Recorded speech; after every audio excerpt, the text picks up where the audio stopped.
The perception is that it's very hard to go back to the straight path. When you start looking for the right path, you cannot fall. That is the misconception. You learn from your mistakes, right? Don't worry if you fall. Worry if you don't get up. Because falling is a human nature.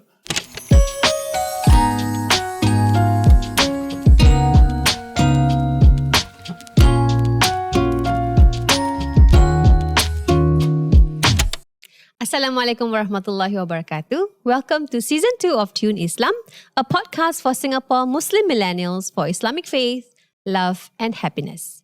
Here's where we share spiritual guidance and practical insights to inspire positivity and uplift our well-being. My name is Azzah Fariha and I will be your host for today. Joining us today, we have Ustazah Marhamah. Assalamualaikum Ustazah. Assalamualaikum. And Ustaz Basir. Ustazah Marhamah is a member of the Asatiza Youth Network and she loves to learn and discover linguistical gems in relation to the Quran and its teachings. And she's very passionate about supporting and navigating conversations surrounding religious misconceptions and or religiously justified community issues. Ustaz Basir is currently the co-founder of the program YSI, which stands for Yakin, Sabar and Istiqomah at Muslim Counselling Service, and he's also the volunteer head operations there. He acquired his Asatiza recognition scheme in March 2017 and is now a certified Quranic teacher where he conducts weekly religious counselling sessions in prison and Jamia halfway house. He is also an ex-offender with 18 years of imprisonment for drug-related offences. Thank you for joining us today, Ustazah. Thank you for inviting me. Thank you. Now, I would like to direct my first question to Ustazah. Ustazah, I'm sure in your line of duty as an Asatiza and in your daily exchanges, you have engaged with people from many different walks of life, right? What do you think is the common perception towards learning about Islam and acquiring experiences in life? Firstly, the most common, perception is, of course, being overwhelmed. When you don't know something and you're trying to learn, especially when we're talking about Islam, usually they feel like it's just too much, right? There's so much to do, there's so much I have to catch up on, and there's just no way that I'm able to get there. That's being overwhelmed.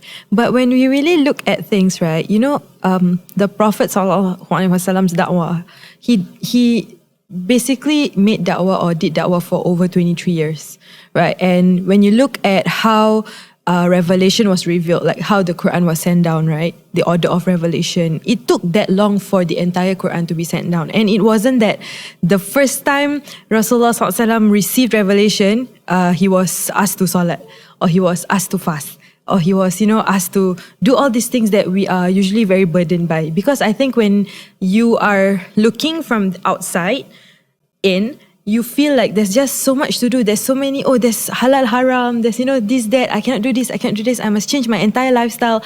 But the thing is, it's not about doing everything all at once, kind of stuff. It's like, even revelation came down slowly. And the first, 10 years or so, 12 years or so, it was mostly about tawheed, or about, the belief in Allah, in the belief in the oneness of Allah. And then thereafter was when, more, jurisprudence came down, right? The order for prayers or fasting or, all of the other like fiqh related things that we have to do. So I think it's normal, of course, to feel overwhelmed, but it's always about taking one step at a time, wouldn't you say? I think because people has been taught the negative side of Islam usually. When you ask an Asatiza, usually the answer will be talking about things that you cannot do. Rather than we as teachers, we should actually say that there are more things in Islam that you can do rather than you cannot do. So people have this fear and they thought that they need to learn everything in one shot. So the fear factor is what actually hinders people from learning. Because to learn, you need to take baby steps. No one is born running. Everyone is born, you need to crawl, right? It's the same thing as in seeking knowledge also. When we learn, when we want to seek knowledge, it's already in point form, you must do this. So when as a student or as someone who wants to newly learn about Islam, it's like, oh, I have to do so many things. Do I have to do this all at once? It's like that, right? Yeah. So whereas as a teacher, I think the way that teachers or asatizahs should approach the new students especially is to encourage them, maybe? The audience factor is important. You cannot deliver your message to everyone the same way. Right. If you teach maci-maci and paci-paci, of course, you cannot use the language that I use when I teach ex-offenders, right? Or when I go to prison and teach in prison.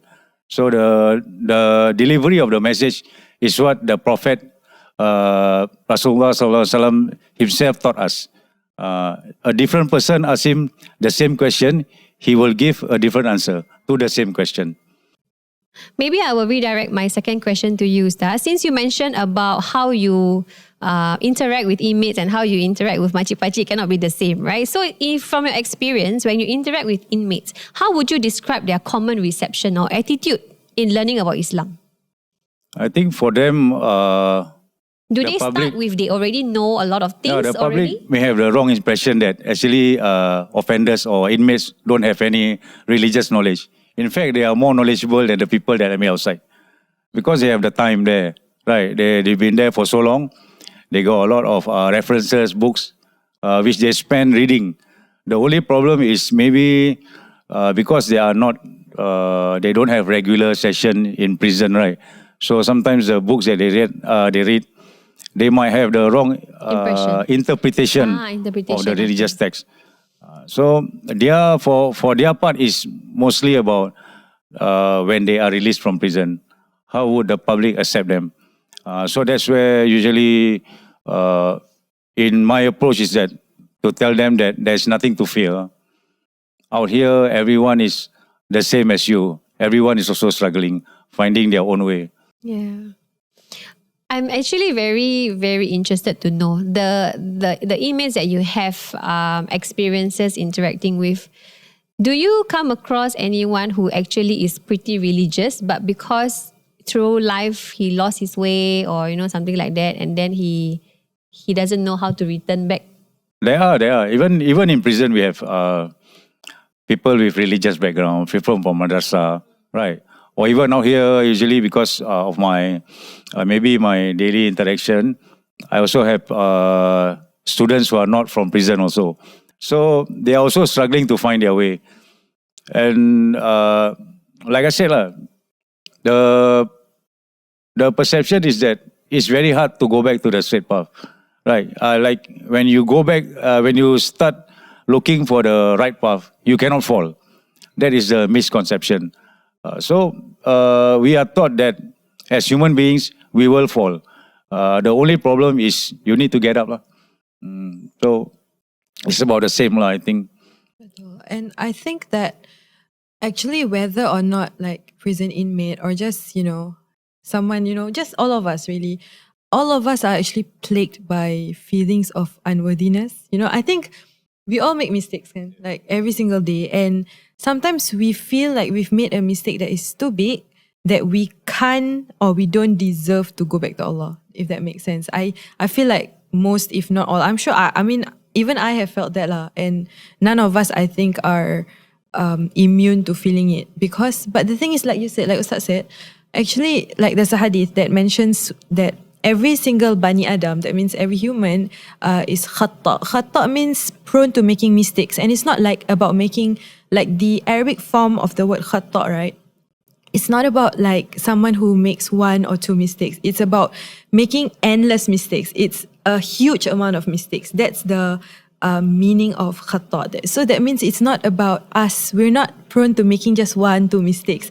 Throughout our lives, we don't even need to look at our whole life. Like in one day, we are already making so many mistakes. It could be that we don't realize it, but all of us makes mistakes. And whenever we feel unworthy, we have to know that actually the feeling of unworthiness is something that is acknowledged by Allah. So when we look at the circumstances surrounding the revelation of Surah Ad-Duha, so like Rasulullah SAW, at that point of time, he hadn't received revelation for a while. And then he, of course, after having received, direct messages from Allah, and then suddenly you got cut off, how would you feel? Yeah. Macam, wait, did I do something wrong? Yeah. What did I do? Like, alamak, like, am I cut off forever? Am I unworthy? And like, it is acknowledged because it's beautiful, because the surah literally starts with وَالضُّحَى وَاللَّيْلِ إِذَا سَجَى مَا وَدَّعَكَ وَمَا قَلَى. So مَا وَدَّعَكَ وَمَا قَلَى means that I did not like bid farewell to you. I didn't leave you, nor are you unworthy. Like you're worthy. So Allah acknowledges that. And this, I always say Surah Duha ni is like a love letter, not just to Rasulullah SAW, but to all of us. Because if you really look at the meaning of the surah, it's so beautiful and it's a balm to our hearts. But I'm not gonna, we can keep going on and on, but I'm not gonna do that. But like when you just look at that surah, that ayah, ma wadda'aka wa ma qala, and like you just know that Allah knows that we fall into this feeling, these emotions of being unworthy or like extremely sad or feel like we are not deserving of things. But Allah does not leave us. He doesn't bid farewell to us. He's always there. It is only up to us. We have a choice. It's up to us to reach out to Him, and that, we're not unworthy. So, MashaAllah. Thank you, Ustazah, for the reminder. I think it's very important for us also to keep reminding ourselves of that, so that not just that we are going to be on the wrong path or the straight path, but like it's about also self-worth, right? Yeah, and you must always remember that we are worthy of what Allah has blessed us with. Yeah. Ustaz, can you share with us a story of how someone managed to accept his mistakes and focus on moving forward? I have a friend who is also a participant of my program. He actually was in our program for quite some time. And then after that, he disappeared from radar for maybe like 6 months.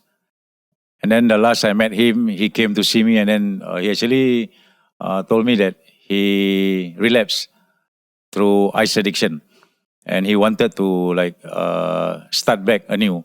So I actually advised him to go and detox first, because at his point where he wants to come back to the religion, right? And then in a state where he's still in withdrawal.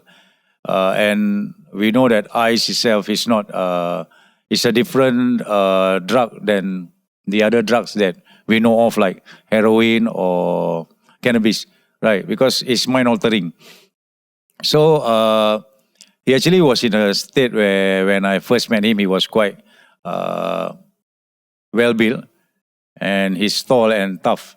But when I met him, when he wanted to come back to the religion, he was very thin actually, like someone really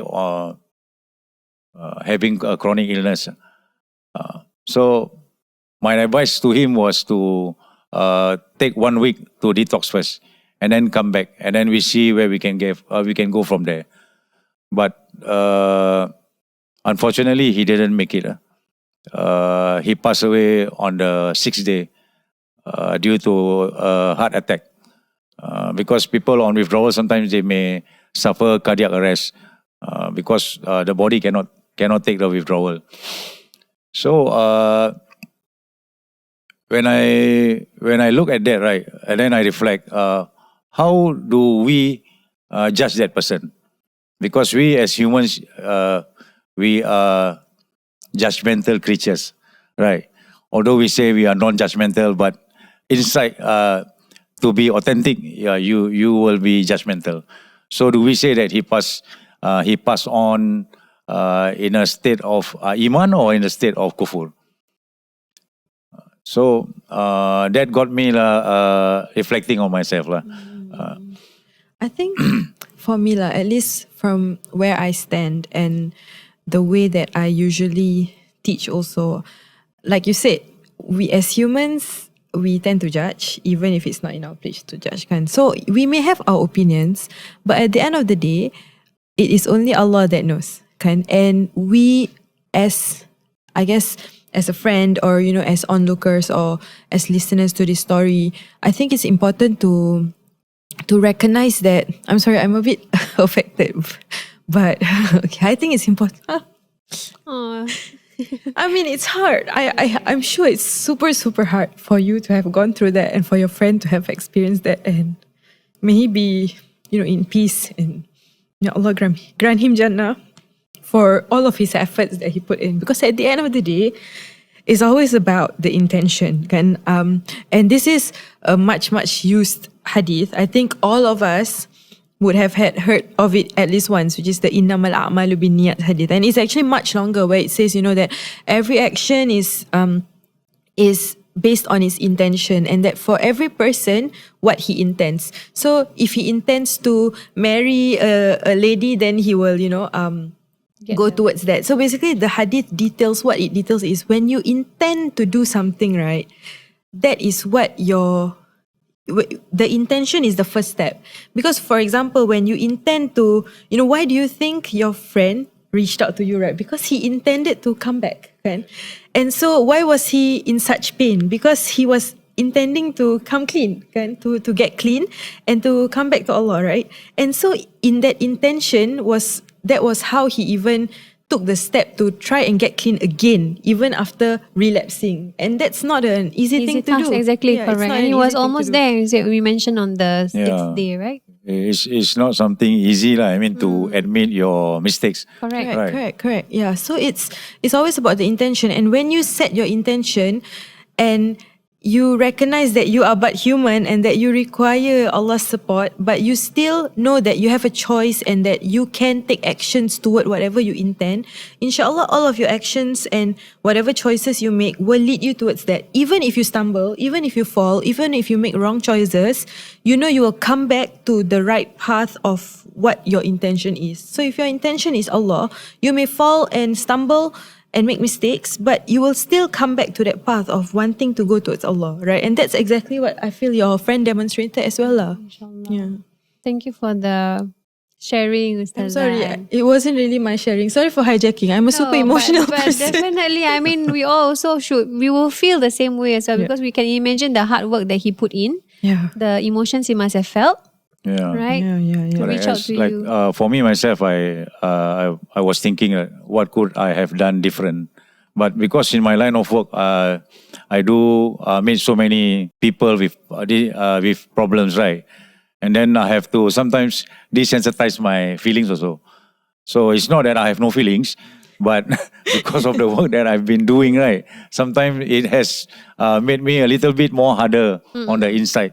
And I think also because of the work you're doing, you have to put on a yes, correct. Because people expect you to be someone strong, right? Yes. And then I cannot be crying, I mean, when they come to me, then they will also lose hope. Correct. Right? I think I also agree very much that intention is very, very important for us. So even though we don't follow through yet, but the first step that we take is to set the intention first. Correct. And there's this hadith also that is narrated in Bukhari, kan, where like Rasulullah says that, you know, sometimes you may see a person who's doing things that will make you think that he is like ahlin nar, like, you know, a person of like the hellfire gitu. So that means he's not doing like the right things, at least from what we're looking at.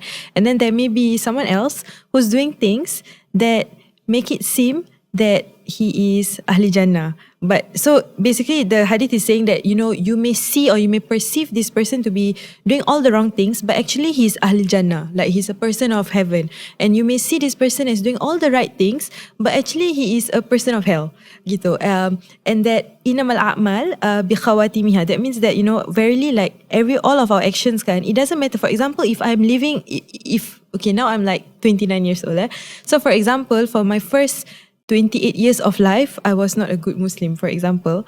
And then this year, okay, I decide, okay, 2024 is a year that I must change, you know, I'm trying to, you know, be better. I will improve myself, get closer to Allah, whichever like you better yourself in whatever way. But then, like qadar Allah, maybe my life ends at 29, kan? But then because you look at the final few months or days, or like year of my life, I was trying my best to become better. And the actions that count is at the end, right? It doesn't matter how long you were a bad person for, but then when you choose to become better, that is what counts. The effort counts. It's not about, it doesn't matter how much effort you put in. What counts is what has happened all this while. That's not how it works. Yeah.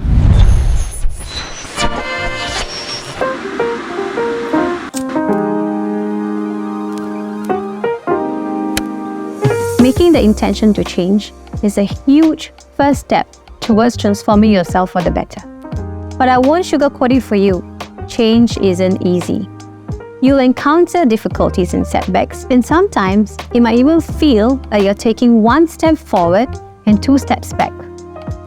Always remember, remind yourself of your intention and your purpose for changing. Be kind to others too. We are all fighting our own battle. Ustaz, what is your advice for someone who is not ready to change for the better, but everyone around him or her is pressuring him or her to make changes? Okay, we as humans, we grow up, we are all brought up in a certain situation, right? We have our own social factors. So we have our own set of rules that we ourselves have already ingrained in our mindset that this is the correct way. And also we have this misconception that we think that we may be able to change someone, right? No matter how smart we are, that person is a unique individual. He also has his own set of so-called paradigms, and he also has his own set of when and how he wants to change. Like in my program itself, right, I always tell people that I'm here not because I can change you. I'm here just to share my experience or what I've been through and what has actually works for me. So I'm just sharing. Whether you want to take it or not is up to you. So that is something that maybe we should think about.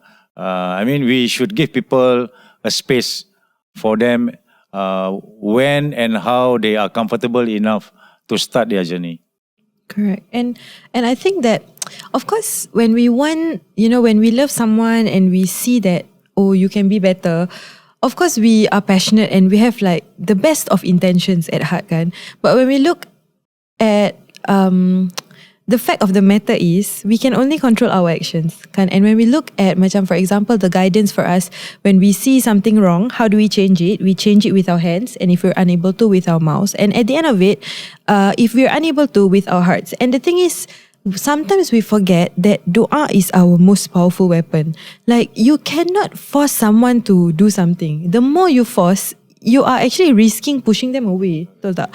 Right. So I feel like sometimes we forget that we don't necessarily need to effect like physical change, like, force the person to go for this or do this or do that. Sometimes it's about fervent prayer and asking Allah, who is muqallibal qulub, right? He is the one that can change our heart, can turn our heart this way and that, kan, to guide, our loved ones' actions, to give them hidayah, for the lack of a better word, right? To help bring them back, right, to us and to the right path. And I think that's something that sometimes we forget, that because sometimes we feel so helpless, we just want to do something, make sure that they are doing something, but actually making dua and, even, making other good deeds, like you donate money and do everything, do good deeds in the hopes and, in prayer and with the niyat or the intention of having this person come back to you and come back to the right path is just as powerful as, trying to force that person. In fact, it's even more powerful because forcing the person is, it's not going to work the way we want it to, right? I think that's a very timely reminder also, Ustazah. You're absolutely right. That is something that we forget because we think that, we have all the power in our hands, especially if we are dealing with someone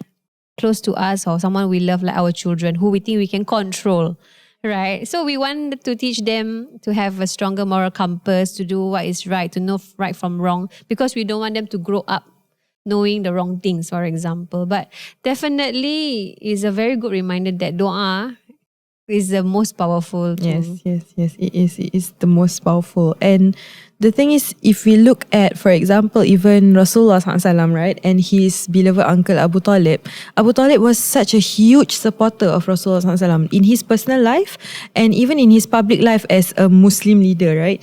But until the end, that means Abu Talib, he did not pass away a Muslim. He didn't die a Muslim. He died a non-Muslim, right? He died a non-believer. And like, obviously, Rasulullah SAW he is the prophet. Who would not want their, as a prophet, would you not want your staunch, supporter, your pillar in your life to die a Muslim? Like, but at the end of the day, hidayah is Allah's, right? And Allah chooses who to give it to, correct? And at the end of the day, what we can do is we try our best, but at the end of the day, we have to ask Allah lah for His help and for His guidance, right? So I think we can only do so much as to the people who are close to us, right? We can only provide the support. In the end, it's up to the person whether he wants to take the first step or not, right? Prison for me is not like a failure, right? I go to prison 10 times. It's like a washing machine. You go in there and then you wash, and then after you are dried, they throw you out, right? And then you try again, and then you fail, you go in again. So for me, prison is not a failure, because kalau masuk penjara tu belum gagal lah. Kau gagal bila kau masuk neraka. As a Muslim, kita kena we have to understand that is where we will end, between those two places. So there's always hope lah. We must also convince ourselves that we are all worthy of Allah's punya paradise, because paradise tu dia seluas langit dan bumi. You cannot enter it just your own group or just alone. Kena ramai-ramai masuk ke syurga. Inshallah, Amin. Which brings me to my next question then. How do you think, Ustaz and Ustazah, that how do you think Islam is central to our growth and development? for me personally, I feel that Islam is a way of life. Like Rasulullah SAW or the Prophet Muhammad SAW, he was a prophet for all of time, for all mankind. He wasn't a prophet for the Arabs. He wasn't a prophet just for his time.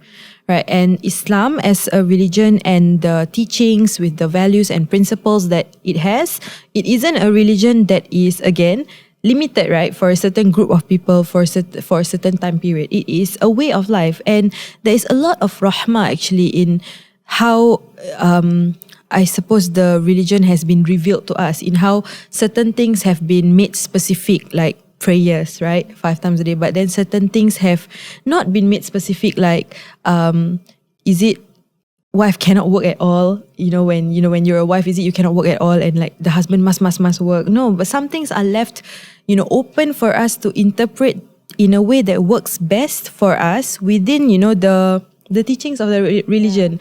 Which is so beautiful in itself. Yes, correct. And like Ustaz actually earlier mentioned, right, you said something about actually there's a lot of things in Islam, a lot more things are allowable than it is not, right? Al-aslu fil asya is al-ibaha. That means like, the original state of things is always can or boleh, unless it is mentioned that it is haram, unless it is mentioned that it is makruh, unless it's mentioned that you shouldn't be doing this, then unless that if there is no specification, it means you can do it, right? And even if you look at like a lot of like stories, right, and the thing is the Quran is divided into 3 parts, right? It's divided into tawheed, that means like teaching us about Allah's oneness, into fiqh, that means jurisprudence, right, laws, and into stories.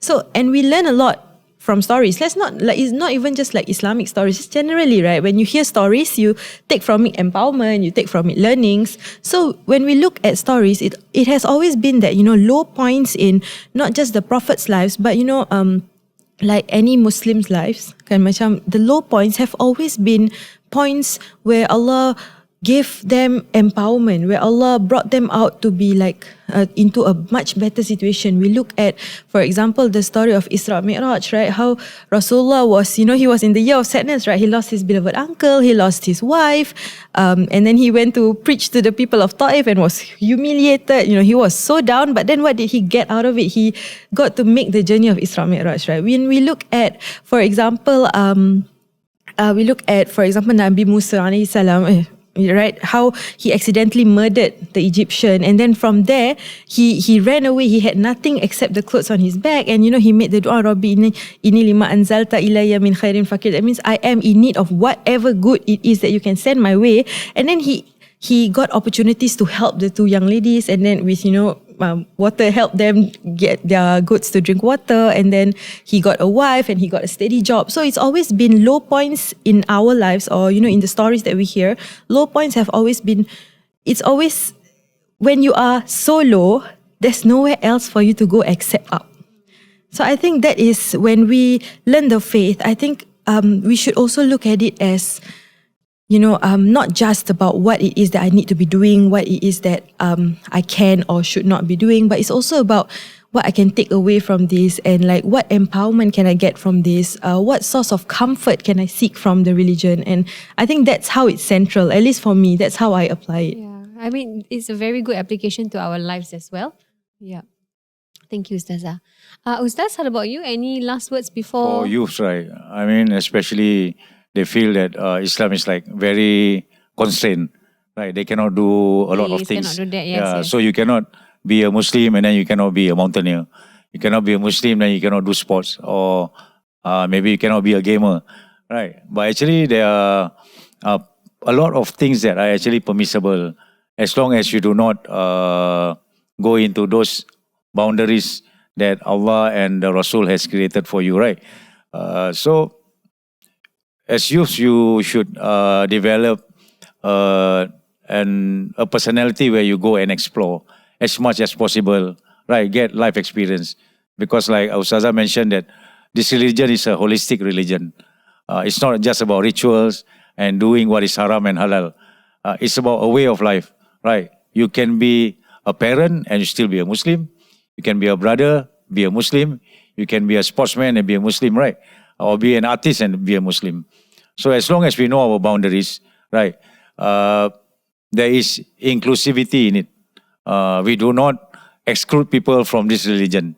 We include as many as possible into our religion, and then do it slowly, even if it's little, right? Rasulullah said that the best of this constant, even though it is little. So you build your deeds from there, and you learn from your mistakes, right? Don't worry if you fall. Worry if you don't get up. Because falling is a human nature. But not getting up is not human. It's a janazah punya nature. That's a very good reminder, Ustaz. Thank you very much. All right. Thank you, Ustaz. Thank you, Ustazah, for your sharing. I think we learned a lot from your sharings today. Very insightful. And the reminders as well, very beautiful. Thank you so much for listening. If you like this episode, follow Tune Islam, share, and stay tuned for more. Assalamualaikum.